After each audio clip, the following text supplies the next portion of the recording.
Bienvenue à tous. Voici le chapitre 6 de la série vidéo Crystal Clear Electronics 2. Dans ce chapitre, nous allons parler du débogage. Notre présentateur principal est Daniel Pifko, ingénieur électricien. Bonjour à tous. Mon collègue Benz Barani va m'aider à présenter ce chapitre et je tiens à le remercier d'avance. Dans la vidéo d'aujourd'hui, comme Benz l'a déjà mentionné, nous allons parler du débogage. Si vous avez consulté le matériel écrit et les vidéos du programme Crystal Clear Electronics 1, ce sujet vous semblera peut-être familier. À l'époque, nous avons effectué le débogage dans l'environnement Atmel, mais maintenant, nous voulons explorer et vous montrer quelles options nous avons avec QBDE. Nous vous avons apporté un exemple de programme simple de compteur à LED. Le programme en lui-même est très simple, mais il est parfait pour illustrer les différentes étapes du débogage. Nous espérons avoir éveillé votre curiosité afin que vous nous rejoigniez dans les vidéos d'aujourd'hui.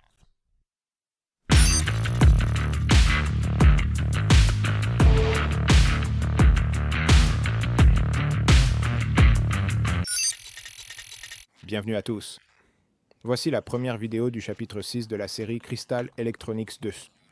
Dans cette partie, nous allons nous concentrer sur le débogage. Dans la première vidéo, nous aborderons les concepts nécessaires et explorerons les paramètres de débogage de l'environnement de développement.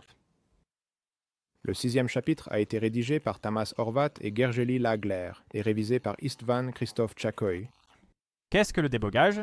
À quoi cela ressemble-t-il? Et pourquoi en avons-nous même besoin? Dans ce chapitre, nous visons à répondre à ces questions et à vous initier aux subtilités du débogage. De manière générale, les personnes qui débutent en programmation sont impatientes d'écrire un code plus complexe pour une tâche donnée. Cependant, cette ambition est mal placée, car la complexité du débogage dépassera largement les capacités des programmeurs. La recherche de la simplicité n'est pas un principe nouveau. En ce qui concerne la programmation, il suffit de remonter aux années 1960, lorsque la marine américaine a formulé le programme KISS. Ce modèle de conception, qui correspond à l'expression anglaise « Keep it simple, stupid », mais dans d'autres domaines de la vie, cette approche existait déjà depuis longtemps. Et sans être exhaustif, Léonard de Vinci, William Shakespeare et Antoine de Saint-Exupéry ont tous exprimé des idées sur l'importance de la simplicité. Pour citer l'informaticien Brian Wilson, le débogage est 2 fois plus difficile que l'écriture du code initialement. Par conséquent, si vous écrivez le code de la manière la plus astucieuse possible, vous n'êtes, par définition, pas assez intelligent pour le déboguer. À titre d'exemple, nous vous présentons un code simple qui peut être utilisé dans de nombreux cas différents. Le programme d'exemple incrémente la valeur de la variable compteur à chaque cycle et affiche cette valeur à l'aide des 4 LED présentes sur la carte de développement. Le code est assez simple, mais il est parfaitement adapté pour illustrer différents exemples de débogage. Vous pourriez vous demander comment un nombre peut être affiché avec seulement quelques LED? La réponse est très simple, en utilisant le système de numération binaire. Si vous avez besoin de revoir le système de numération binaire, n'hésitez pas à revenir au chapitre 1 de cette série, ou même au chapitre 1 de Crystal Clear Electronics 1, où nous l'expliquons en détail. Il y a 4 LED sur notre breadboard. Elles sont connectées aux broches PD4, PD5, PD6 et PD7 du microcontrôleur. Nous les appellerons LED 1, LED 2, LED 3 et LED 4. Comme pour les chiffres arabes, le chiffre de droite, dans ce cas une LED, est la plus petite notation positionnelle, c'est-à-dire LED 4. Les valeurs locales augmentent de droite à gauche. Nous pouvons facilement calculer la valeur de la première LED, qui est 2 à la puissance 3, soit 8. De cette façon, nous pouvons compter jusqu'à un maximum de 15 en utilisant 4 LED, car c'est le nombre que nous obtenons lorsque nous additionnons les valeurs représentées par les LED. 1, 2, 4 et 8. Regardons le code d'exemple. Pour cela, nous devons importer le premier projet d'exemple, comme démontré au chapitre 5. Si vous utilisez une autre carte de développement, vous devrez créer un nouveau projet en utilisant vos propres modèles, puis copier les fichiers nécessaires, qui sont dans ce cas l'EDAGE et l'EDC. Ceux-ci contiennent les fonctions qui aident à contrôler les LED.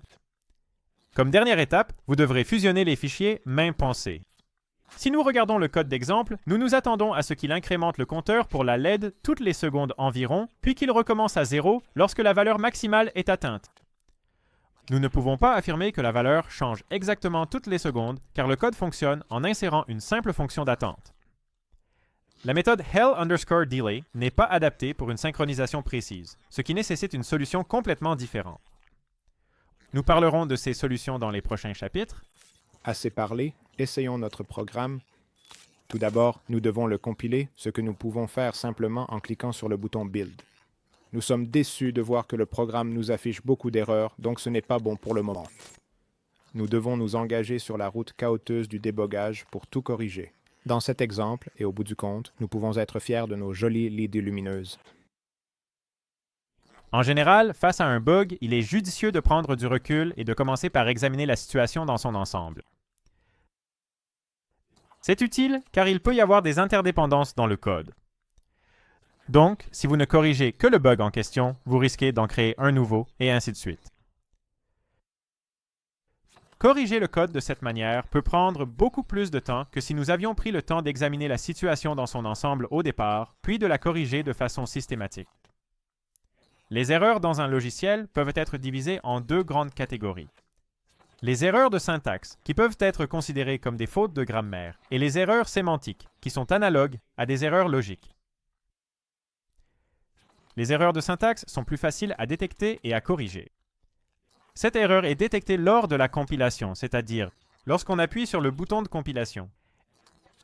À la fin du processus, le programme affiche le nombre d'erreurs trouvées et fournit des avertissements indiquant quelle partie du programme présente des problèmes potentiels et nécessite une attention particulière. C'est pourquoi il est facile de détecter ce type d'erreur, car le compilateur signale clairement les parties problématiques. Cependant, il est important de noter que le nombre d'erreurs détectées ne signifie pas que le logiciel doit être corrigé à autant d'endroits. La différence la plus importante entre les erreurs et les avertissements est que toutes les erreurs doivent être corrigées pour pouvoir charger notre code sur le microcontrôleur. Cependant, cela ne signifie pas que les avertissements peuvent être complètement ignorés.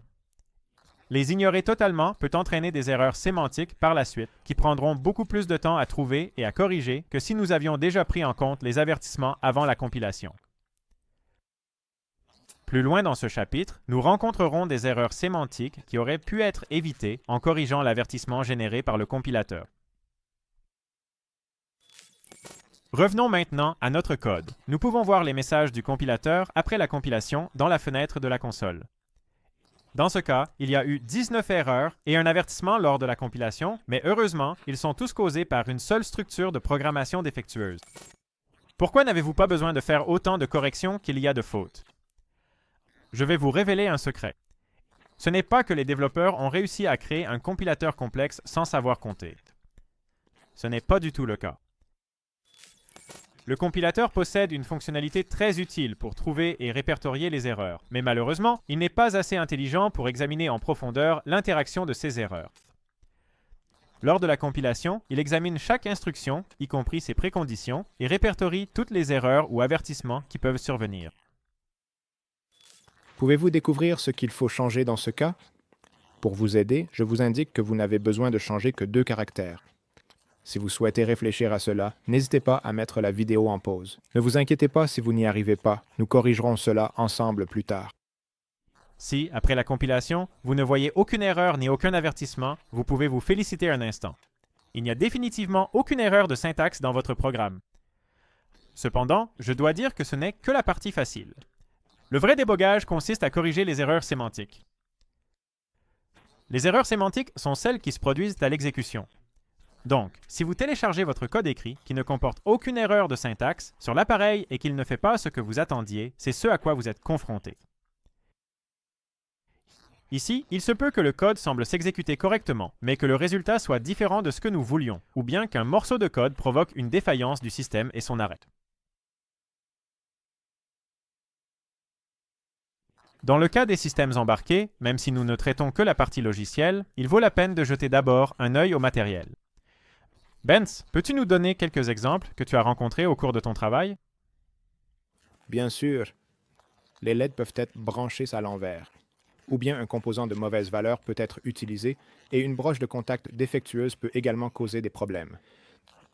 Cela rend le débogage particulièrement difficile, car cela peut entraîner une situation où notre circuit fonctionne parfaitement pendant 1 minute, mais cesse complètement de fonctionner s'il est déplacé de quelques centimètres.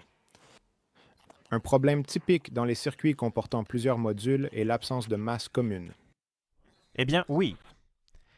Dans le cas d'un circuit de test complexe, il faut être un véritable expert pour savoir instantanément à quoi sert le 53e cavalier sur une breadboard surchargée.